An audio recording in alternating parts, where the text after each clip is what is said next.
damos inicio ya a nuestro segundo segmento de entrevistas.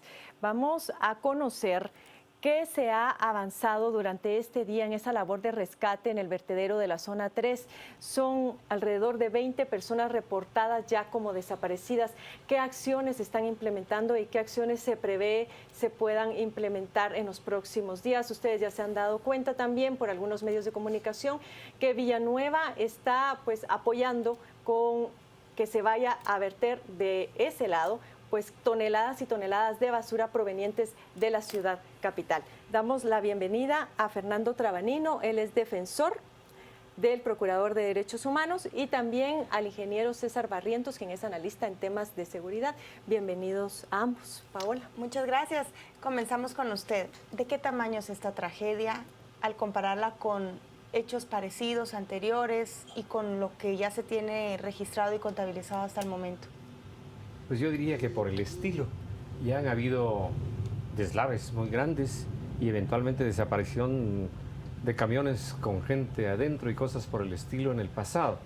Como decíamos esta mañana, es una especie de lotería anunciada, cantada, solo que en negativo, ¿verdad? Era de rezar porque no sucediera, y es porque la tecnificación de este relleno, mal llamado sanitario, no se ha hecho como debe ser, ¿verdad? Y en todo caso, yo diría que habrá que prever esto en el futuro.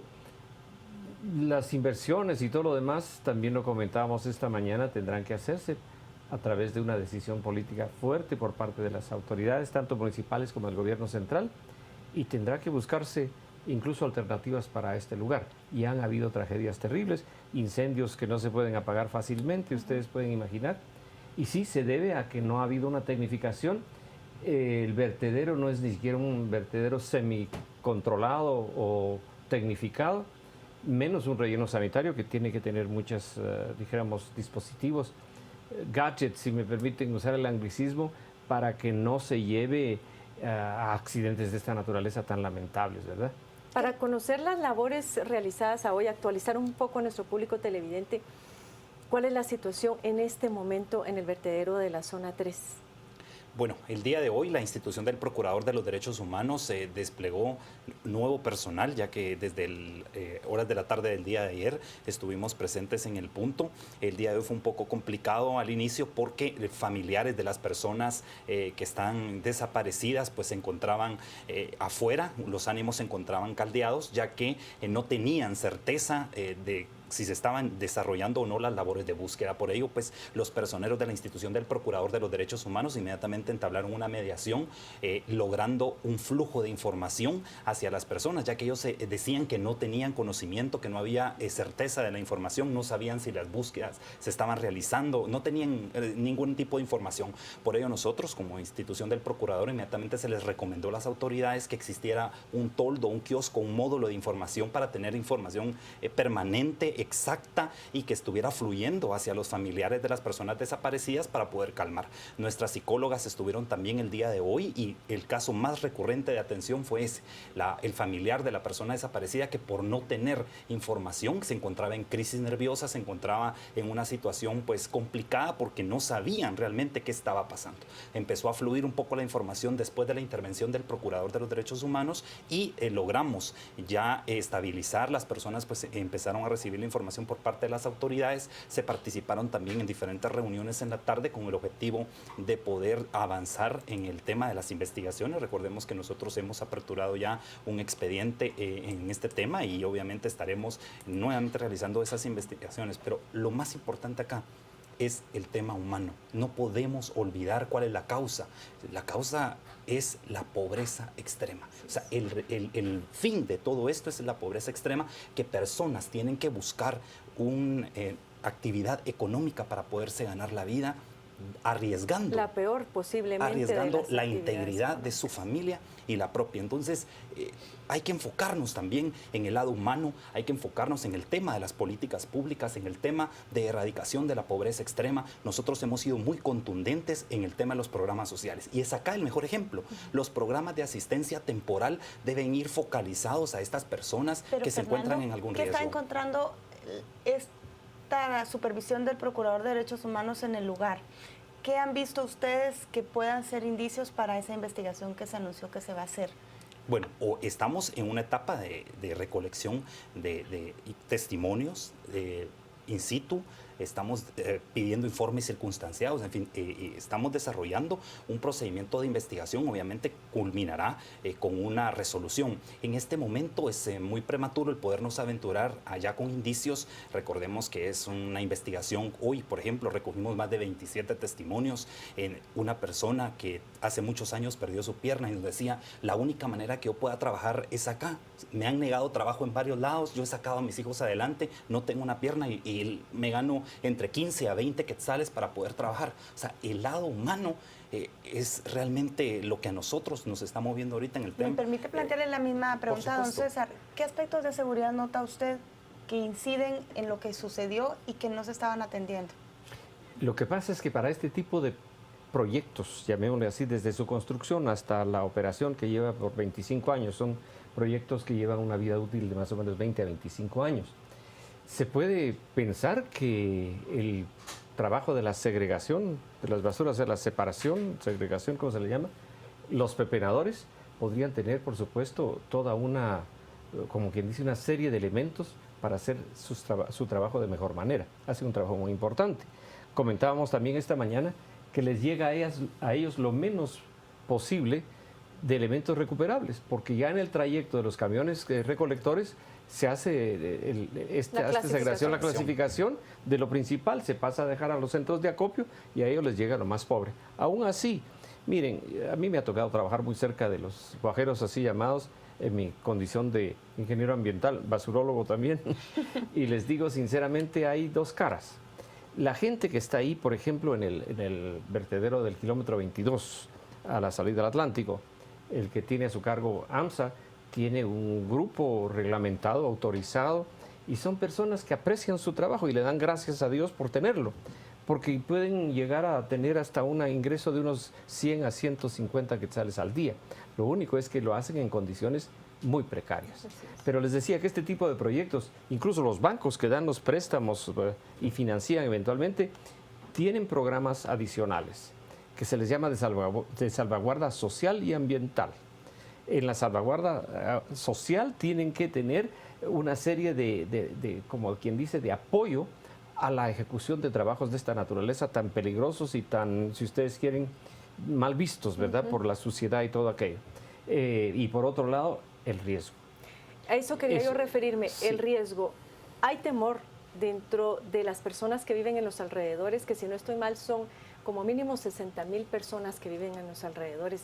Yo no sé, ingenieros, hay manera de saber el nivel de riesgo por la erosión que hay en el área. Llama la atención esas grandes grietas que se ve que se están formando y que parece ser que todavía de vez en cuando podría haber uno que otro movimiento, sobre todo si las lluvias persisten. Usted también mencionaba de que esto es muy peligroso porque conecta con la contaminación del agua y posiblemente también con el problema de los colectores, ¿verdad? Y esos grandes agujeros que se abrieron, uno de ellos en la zona 6. Sí. Cuéntenos un poco sobre pues miren, esto. Al respecto, les digo, cuando hemos estado tratando de asesorar, y alguna vez hace 30 años, desde un relleno sanitario en la administración del ingeniero Lee, estuvimos a punto de tener un relleno sanitario, pero los cambios de gobierno en aquel entonces, tanto municipal como de la nación, imposibilitaron el continuar con esos proyectos que Albit tenía en su agenda, en su cartera de proyectos. Pero lo que estamos tratando de hacer es que, aunque sea a estas alturas y desgraciadamente cuando suceden estas desgracias, valga la redundancia, es que hay que tomar cartas en el asunto, preverlo, moverlo del lugar, es una de las cosas que habría que hacer. Ya estudiamos 4 lugares. ¿Usted cree que colapsó, como se está mencionando, o está a punto? No, pues mire, lo que pasa es que son partes, es muy grande el área. Mire, ese colector que yo estoy mencionando, que queda cerca del lado del cementerio, es un colector que desfoga ahí.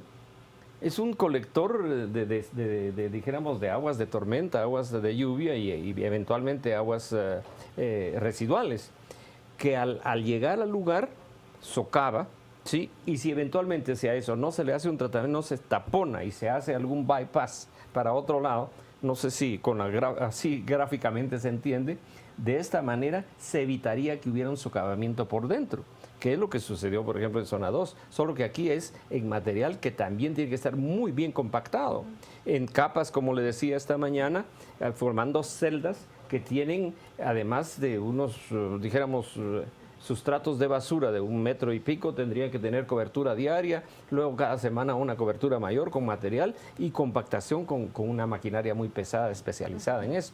Entonces, esa tecnificación iría dándole la seguridad que estamos buscando, si es que se usaran las técnicas de relleno sanitario. Y lo más que se ha llegado, desde mi modesta forma de ver, es a un vertedero semi-tecnificado. Se ha hecho lo posible, se han hecho las celdas, pero la compactación no es suficiente, la impermeabilización no es suficiente, y al haber lluvias y no haber hecho los drenajes superficiales, en cada capa hay que hacer los drenajes, percola el agua, dijéramos, llega al fondo y eventualmente al socavar el fondo se puede venir todo a un área como sucedió esta vez y en cuenta las personas que están arriba. No es una práctica fácil de hacer, hay que tecnificarla y sobre todo hay que apoyarla, tanto desde el punto de vista económico, llamémosle financiero, presupuestos tendrían que haber para esto y por otro lado, detrás de esto, la decisión política, tanto de alcaldes como de gobierno central, dependiendo del caso, o en una, dijéramos, darse la mano en ese sentido. Pero también mencionábamos que para financiar esto, que no es barato, tendría la gente que pagar, más, porque es la que contamina, al fin y al cabo, el que contamina paga. Porque Miren, solo pagamos el servicio de transporte para sacarlo de nuestra casa hacia allí, pero no un tratamiento de basura. exactamente. El aspecto humano del que hablaba Fernando, que ha estado observando ahora usted como defensor del procurador. Hace unos años yo bajé al fondo porque fui a hacer un reportaje de los buscadores de oro, les llaman. Es gente que con cernidores empieza a buscar el agua que sale de las alcantarillas, joyas u objetos de valor que se le va a la gente en los drenajes. Y parecía un mito. Cuando llegamos, decía que buscaban chatarra, pero finalmente nos fueron tomando confianza y sí, buscan oro. Hay guajeros, hay chatarreros, hay toda una dinámica en el vertedero de la que viven muchísimas familias y están en riesgo. ¿Cómo manejar ambas cosas? Es complicado, por eso nosotros hemos hecho una incidencia muy importante, tenemos departamentos de mediación, tenemos defensoría socioambiental, tenemos diferentes temas para trabajarlo de una manera integral. Es muy complicado poderle decir a esta persona que se gana entre 15, 20 quetzales y en un buen día 50 quetzales, pues decir, mire, usted está aquí en riesgo.